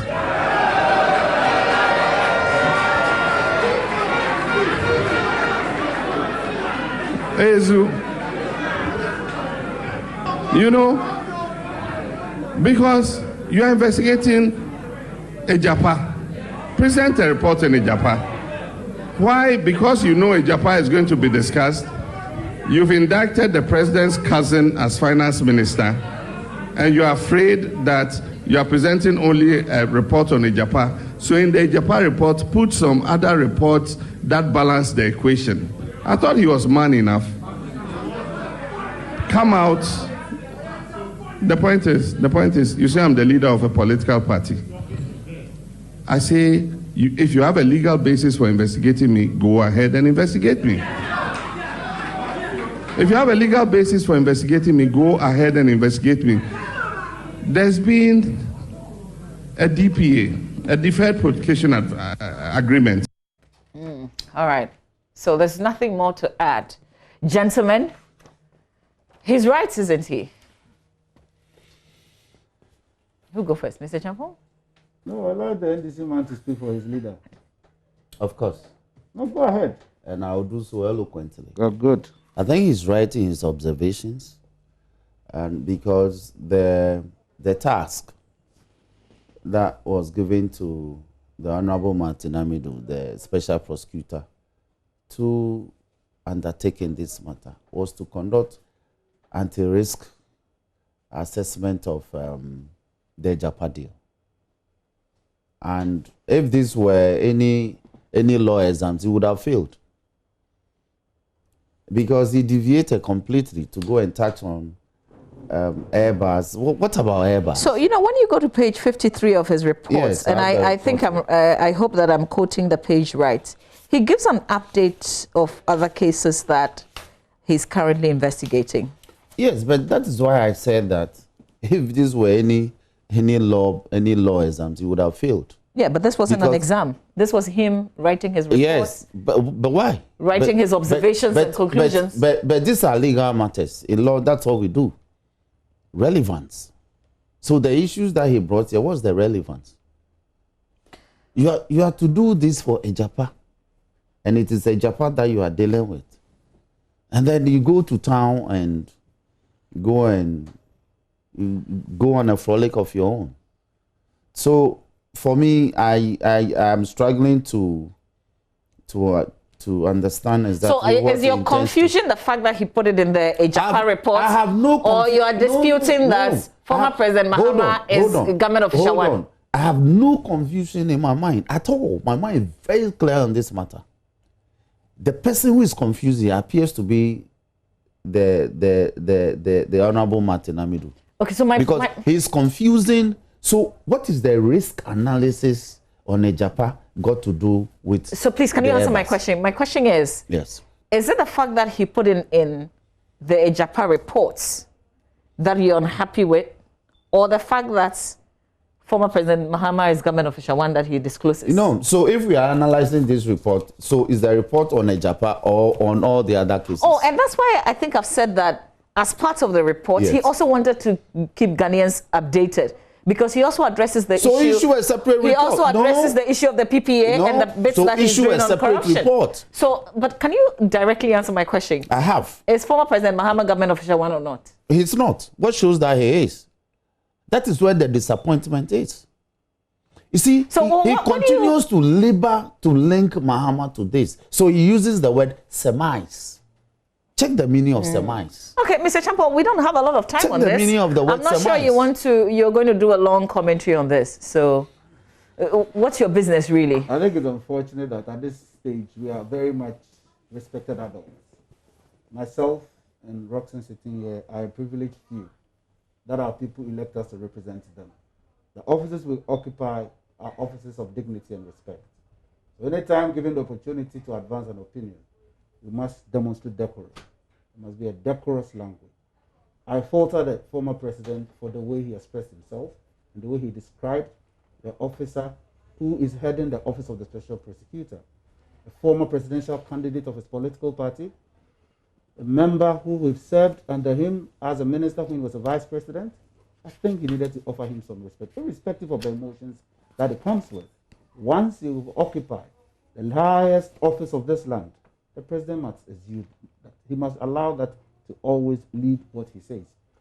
His interpretations and expressions in respect of the subject matter, nobody can hold him fault, but the language he chooses to use for other personnel, I think he just needs to watch them. All right. In closing the conversation, I understand that one of the presidential candidate, Hassan Ayariga, is alleging that the smaller parties have not been given security.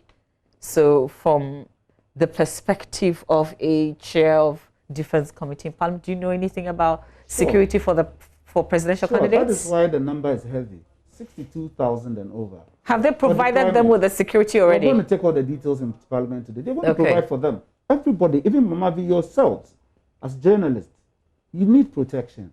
That is why in the space that you're going to work, they must make sure there's adequate protection. So we haven't yet done the deployment for the candidates. The reason why Roxanne at the outset said he was surprised at saying that they're having over 500 hotspots in Volta region. How did they come by that? Crime rate in the neighborhood? What happened in the last general elections? What was reported? During the registration exercise, what was done?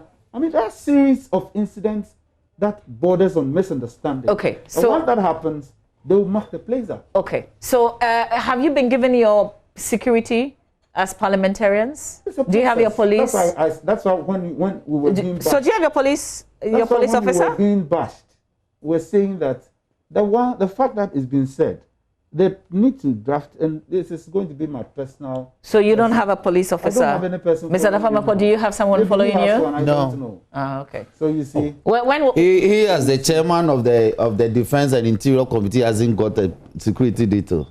A mere common floor member. Thank you, gentlemen, for this conversation. Up next, we're discussing the U.S. elections. Where are we? What should you know about that matter? Stay with us.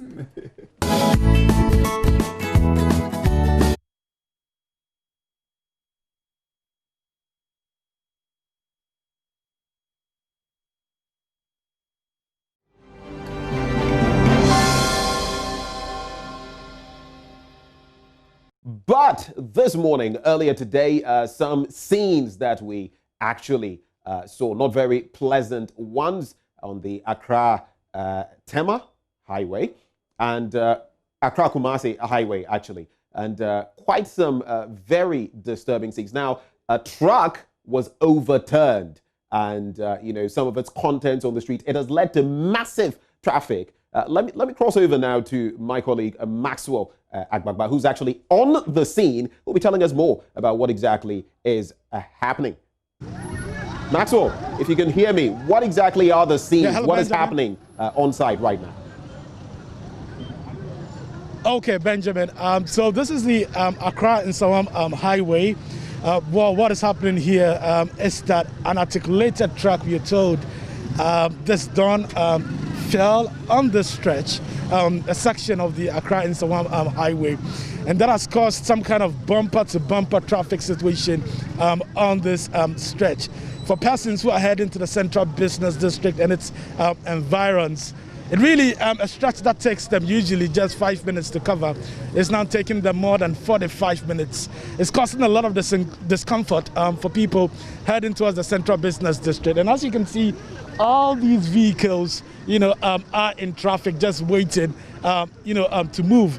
And that is partly because 2 sections of the Accra Nsawam Highway has been blocked to make way for the towing of the articulated track that fell on the stretch. In some minutes, I'll be showing you that articulated track. But you can see a lot of the motorists here are not happy about the situation. Let me see if I can speak to sir. Good morning, sir. You're welcome to Joy News. How long have you been in traffic? Almost an hour, more than an hour. Okay.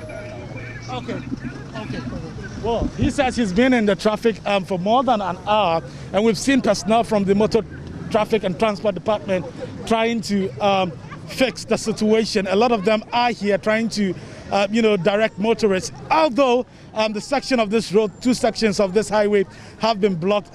Some motorists we've seen here have been trying to, find their way through because they think that the traffic on this section, on my right-hand section, it's unbearable. But the MTTD officers here will not allow them to do that. Let's see if we can speak to some of them here and find out what they are doing about the situation. But we want to show you the articulated track, first of all, and how they're trying to tow that articulated track. So this is the Accra Nsawam Highway.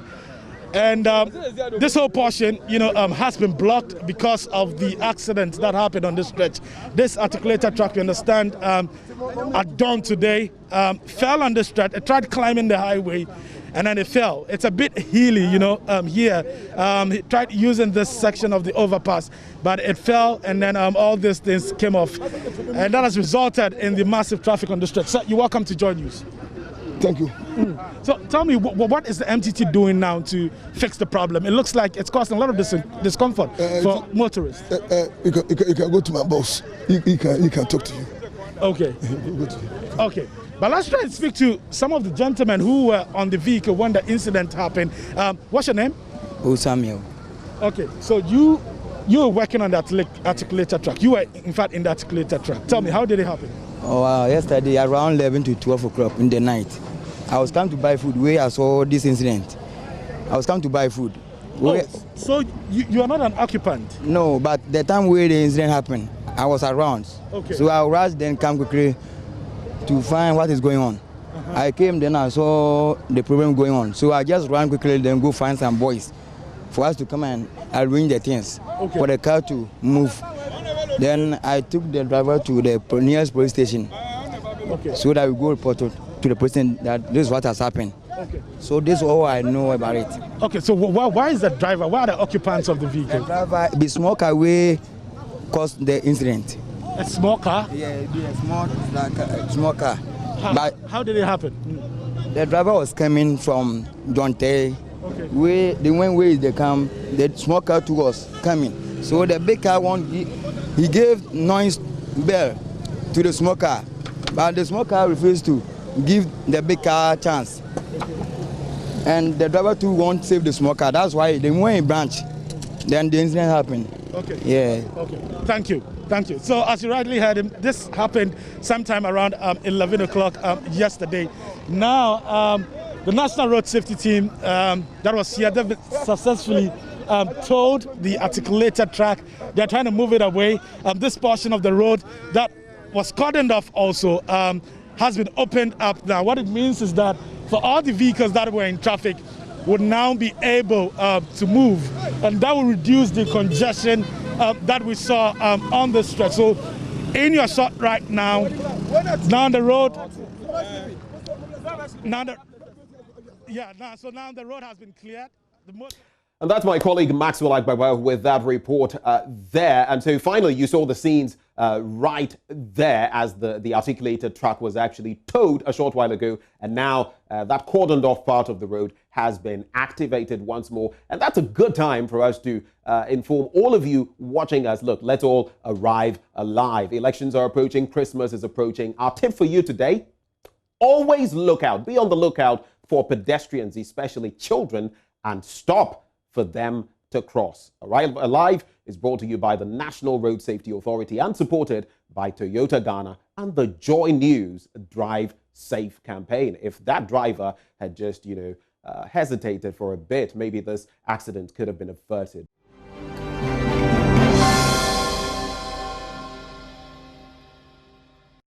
In 24 hours, just in 24 hours, the Joy News EcoBank Habitat Fair will kick off at the Accra International Conference Center. Ahead of that today on the show, let's hear from headline sponsors EcoBank. That's up next. The countdown is on to the biggest housing fair here in our country. It's the Joy News Habitat Fair, the 2020 edition. This year, we're happy to have EcoBank, the Pan-African bank, on board as a partner. We thank our sponsors, GHB Properties, DBS Roofing, Duraplus Limited, and Plan City Extension Projects. They are our sponsors. We've got many exhibitors, and it's never too late for you to join because the fair opens on Friday, 6th of November from 8 a.m. to 8 p.m. for the entire 3 days. So Friday, Saturday, Sunday at the Accra International Conference Center. You've seen many of the products already. We've shown you the house types and the cost, but the big question still remains: how do you finance the house that you identified, or even the land that is on sale that you really want to buy? And that's why I have come to the head office of EcoBank to ask some of the very basic questions and also let them clarify some of the confusions in the minds of people about mortgage financing. So join me as I have this interaction, even as we look forward to the 6th of November at the Accra International Conference Center.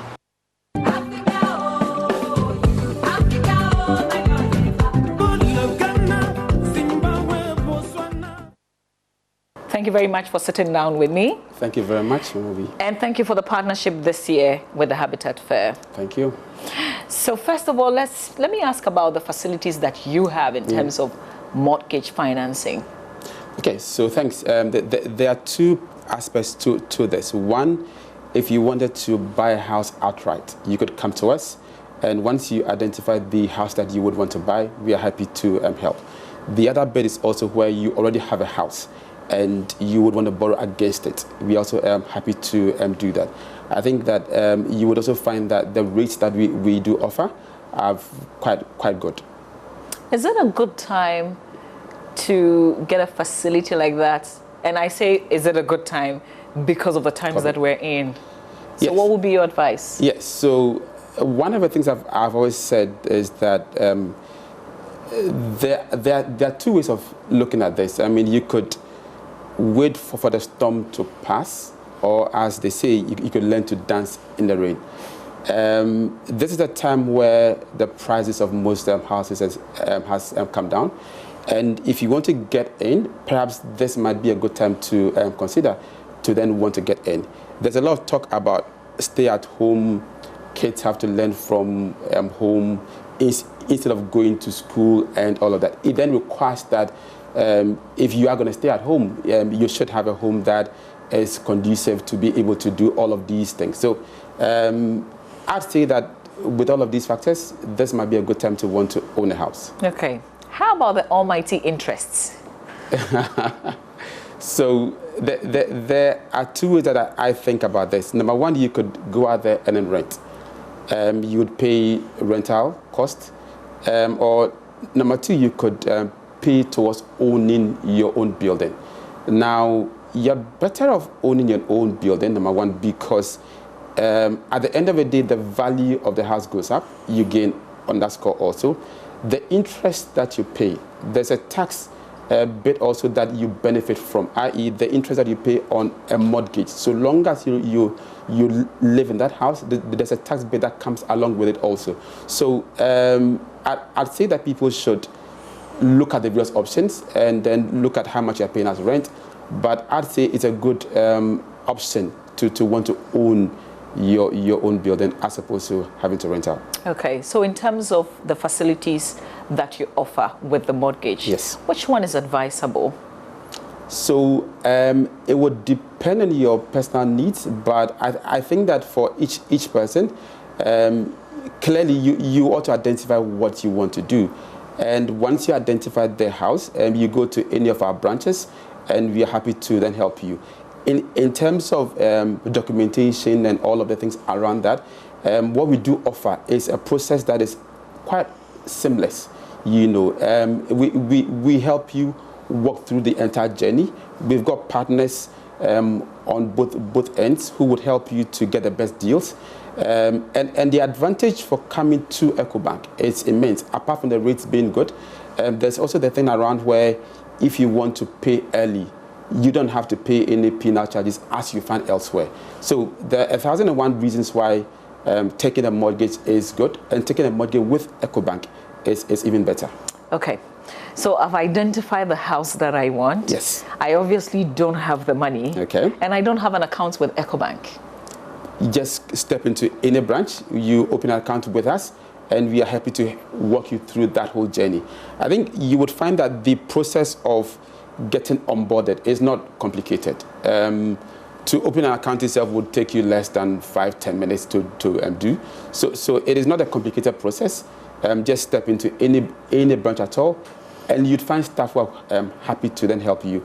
I think the thing about owning your own building or owning your own home is that there are numerous benefits that come with it. Number one, as I said, you get capital gains also, i.e. the value of the house goes up. Depending on where you buy the building, you could have the value going up between 10 to 15% and all of that on an annual basis. Now, yes, there's interest on the loan, but if you consider the fact that the value of the building is going up, the interest that you are paying also, you get tax breaks also on that also. If you put all of that together, I'd say it makes a lot of sense to want to own your own building and then come into EcoBank for us to help you. Okay. So, would you give me a fixed interest loan or a floating one? So what you do find is that in EcoBank we've got our products, standard ones that we do give out.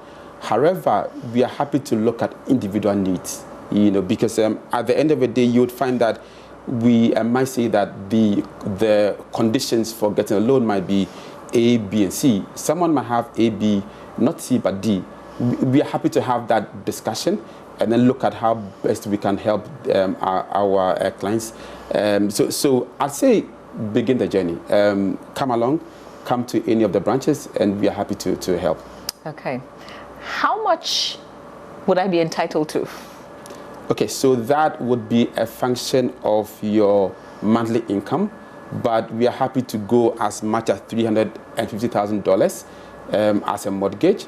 But again, it is based on each person and how much you would want to afford, and obviously the building in question and all of that. So I see that you quoted it in dollars. Yes. And obviously, most of the property developers are quoting dollars. I earn Ghana cedis. The property I'm buying is in dollars. How do you help me to adjust? Okay, so again, the payment can be done in dollars for you. The bit that we need to get around is the fact that if you are earning Ghana cedis, you don't want to have a currency mismatch where you have a loan in dollars and then you are earning Ghana cedis. So typically what would do for you is that would tend to match the currency of the loan to the income that you are earning. So if you're earning Ghana cedis, you are better off taking a Ghana cedi loan, and that's what we would tend to do. Okay. Now let's talk about the repayments. Yes. So do I begin repaying as soon as I get my house? Again, we would look at each particular case and where there are any particular needs. Again, we are happy to look at them. But typically, once you get the building, you are better off having to start paying towards that particular building. And again, in the event that you come into some money, or you want to prepay, those are things that you could do, or let it run its full course also. Okay, how long am I expected to pay? Typically, we are happy to do 15 years. But again, if there are particular needs, we are happy to discuss them. So you've given me the facility. I love my home. I am paying, say, $2,000 every month, which I can afford. Yes. But unfortunately, because of COVID, I suddenly lose my job. Yeah. What happens? So again, in cases like this, we understand that for a mortgage that it's a long-term loan, there might be conditions where things occur, where maybe for some particular reason you are not able to make a payment for a particular month or things like that. We are happy to sit with you and see how we are able to work our way out of it. You won't immediately take the house from me? At the end of the day, for us, it is a partnership. It is how best we help you achieve your aim, whilst also ensuring that the bank also continues to be in business. So if it's a case of a 1 month default or like a 2 month default, we are happy to sit with you and to work our way out of that. And we've had to do that for some clients, yes. Okay, so you won't take the house away from me only because I haven't been able to pay for a month or I have some challenges? Typically, you would not find any bank taking a house away from you for not paying for 1 month. Again, the aim is to support our client, because even if you foreclose, at the end of the day, you just want to sell and then get the bank's money back.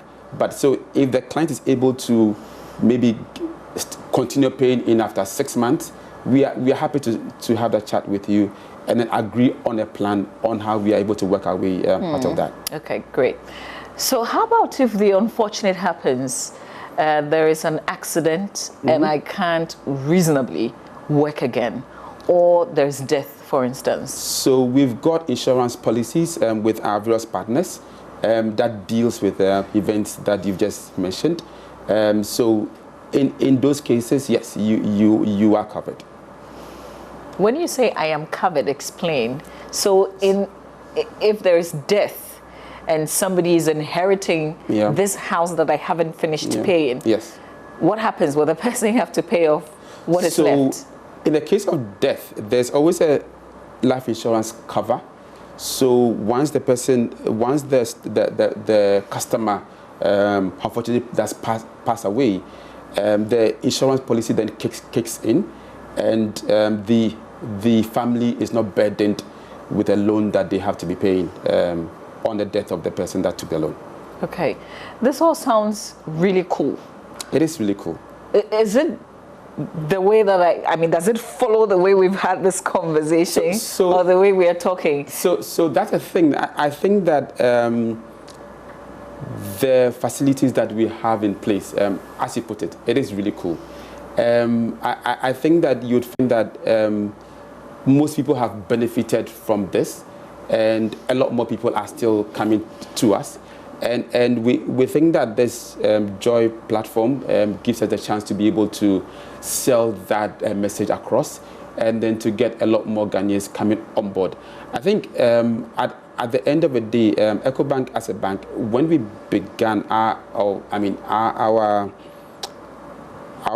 ambition or our vision has always been to find ways to help our customers. And we think that helping to address the housing deficit that we have as a country is one way that as a bank we can contribute our quota.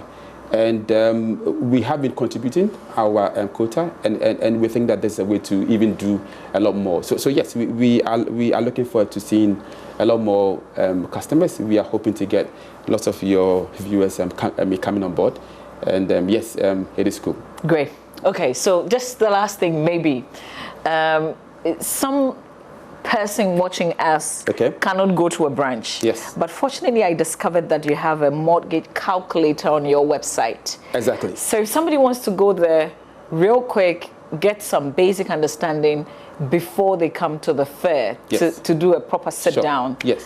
Explain the mortgage calculator as they will find it on the EcoBank website. So it's quite simple. You just go onto the website. When you put in your income amount, it is able to then tell you the amount that you can qualify for to then get a mortgage. So you are able to get a sense of how much the bank is willing to give you towards the paying down of your mortgage, and that helps you to know what is required. We also spell out for you what portions goes to interest, what portions goes to principal. So you get that sense even before you begin to talk to us. and you're also able to play with various options. Assuming my income goes up by 20%, what happens if it comes by 10%? What happens? So at least you are able to, as it were, weigh the various options before you even come to us. Okay. Would you have advisors on standby at the fair? Because often people have an idea what they think they want, but it might not really necessarily be what they need.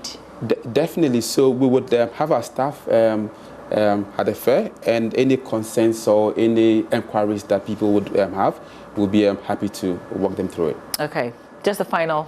What's your expectation? Fair begins on Friday and ends on Sunday, 8th of November.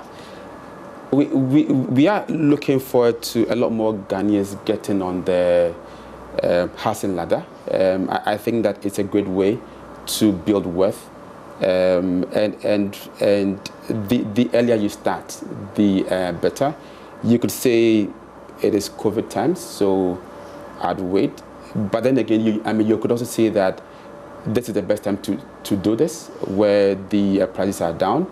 And I think that for every customer, for every person, you just want to pass there and pass through the fair and just get a sense of what the options are. That way you can sit back and then make a choice. We've got our partners also there, and you'll be getting very good discounts also, from insurance to, I mean, all kinds of partners are there. So you also have developers, estate developers that you've partnered with? Yes. So you've got DevTraco, you've got Reggie Manuel, you've got several partners who would also be there. Okay. Yeah. But if I don't necessarily want to purchase from your partners, of course, I still can have a conversation with you. Of course, definitely. Okay. Definitely. All right. Thank you very much. Thank you too very much.